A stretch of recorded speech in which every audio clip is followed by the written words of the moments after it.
Primitive War is young, dumb, and full of fun. Full of fun. Jesus Christ, calm down. You dirty fecker. It delivers plenty of fun so long as you disengage all higher gray matter functions. It's a grab-and-go action horror flick sprinkled with plenty of leftover 80s cheese.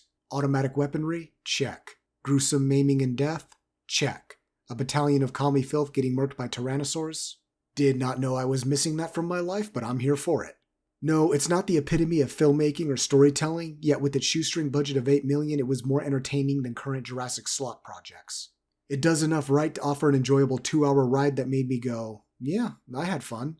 It did have a few issues that made it hard to keep my brain RPM from cycling up. The bullshit wormhole plotline towards the end, specifically how to stop it, made about as much sense as a vegan on the carnivore diet. Cutting back the cast would have also been nice. The main team was already enough for the premise, and the only reason the others exist is to act as contrivances to move the and then plot forward. Speaking of, let's go over that. Set in 1968 Vietnam, we open on Vulture Team in just another day in the office, successfully raiding a POW camp before getting reassigned to investigate the disappearance of a Green Beret unit. The op goes wrong immediately. While moving through a Viet Cong tunnel, they're ambushed by raptors. No, these ones are much smaller than Spielberg's killing machines, but don't worry, the movie has that variant as well. Baker, the team lead, and the FNG Leon are separated from the rest of the unit and run into a T-Rex nest. They escape after jumping off a cliff into a river and meet Russian female Alan Grant Sonia, who lets them chill at her decrepit research station while she medicates. Except Baker wants to go out and find the rest of his team, and he forces morphine addict Mrs. Grant to lead the way, given that she's a paleontologist conveniently dropped into the plot. Don't ask questions. I'm serious. Turn your brain off. I wasn't joking about the narrative being an and-then plot, lurching from one beat to the next because of happenings. On that note, we flip back over to the remaining members of Vulture Team who are ambushed by a derp Spetsnaz unit that have been tracking them since they landed. Then a group of pterodactyls show up to nom the Ruskies while allowing the team to escape and immediately link back up with Baker. Yeah, this plot is also very convenient, but hey, I'm still having fun. One member of Vulture Team, Keys, was injured in the firefight, but before they can get him back to Sonia's opium den, another raptor ambush. Keys gets seriously fucked up by one of the big raptors that appears out of nowhere, but is still alive for now. So the team makes it back to the research station, and while waiting for evac, the movie attempts a bit of quote-unquote character work. It was at this point I realized it was doing the give backstory for later death trope in an effort to make me care more about anyone before a gruesome death. It wasn't hard to ping who lives and dies, although Sonia was allowed to live for some reason. Then we get an exposition dump that explains the existence of the dinosaurs. Apparently, there is a General Boris who is trying to unlock portal technology using 60s-era particle colliders so the Soviets can teleport their armies into America, but it did not go as planned.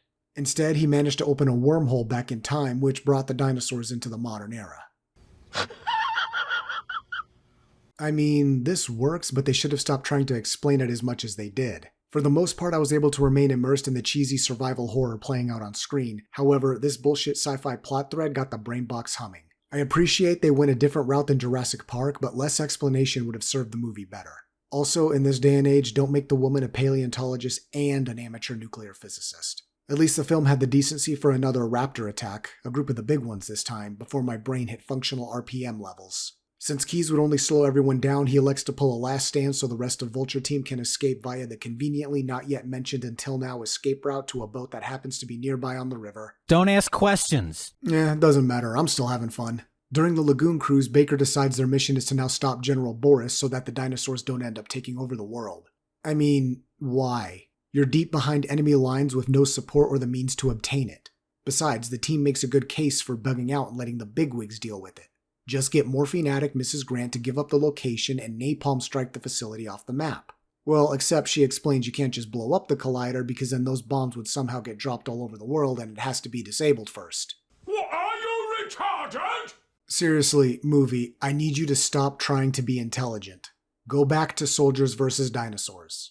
So the team agrees nobody should have access to that technology and they decide to put an end to it once and for all. Then the unit sniper, Logan, has a PTSD moment and needs to be talked out of offing himself. Yeah, he dies in the next raptor ambush after they go ashore, offering himself up as dinner to keep the rest of the crew alive. My prayers be with him. Best not wallow in our grief. What's left of our merry band makes it to the collider, and while they're laying demo charges, Baker recruits the 2 survivors of the derp Spetsnaz squad because they don't like General Boris anymore. I guess it's to justify why they're still alive, but we could have done without them. Then one of the guards ends up shooting a baby T-Rex that just happened to be nearby, so of course Mama and Papa arrive to fuck things up.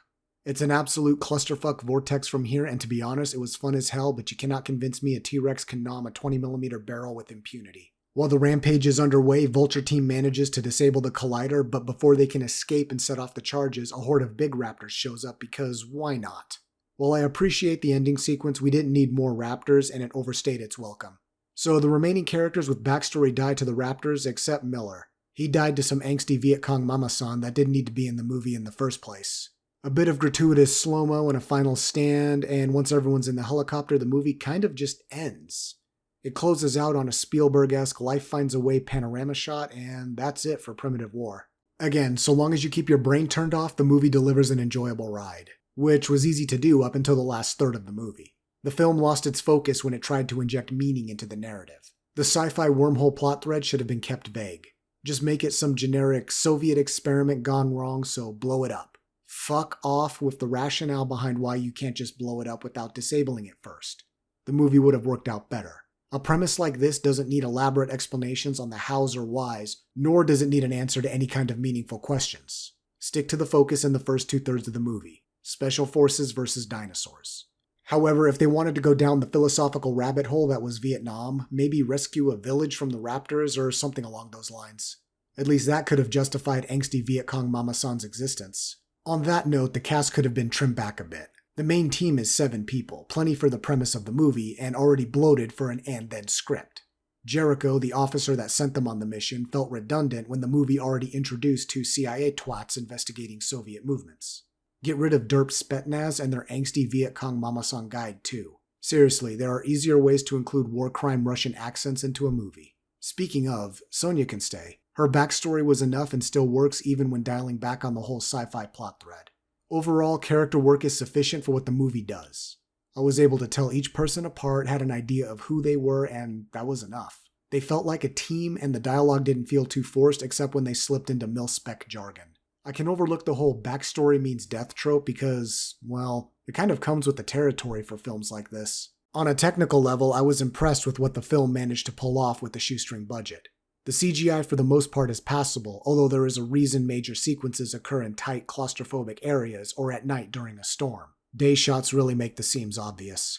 Practical effects and the sets were solid. It's refreshing to see squibs used, but most explosions were CGI. I guess the POW camp raid used up the allocation of pyrotechnics. I was glad to see the cast had some manner of training with small unit tactics and weapons handling. That opening sequence was excellent, and I was sold on them being an elite military unit. However, when going up against the dinos, there were a dozen times where friendly fire should have occurred. Tighten up those sequences a bit, or better yet, lean into it. Bullets ricochet, just saying. Primitive War isn't great, but neither is it bad.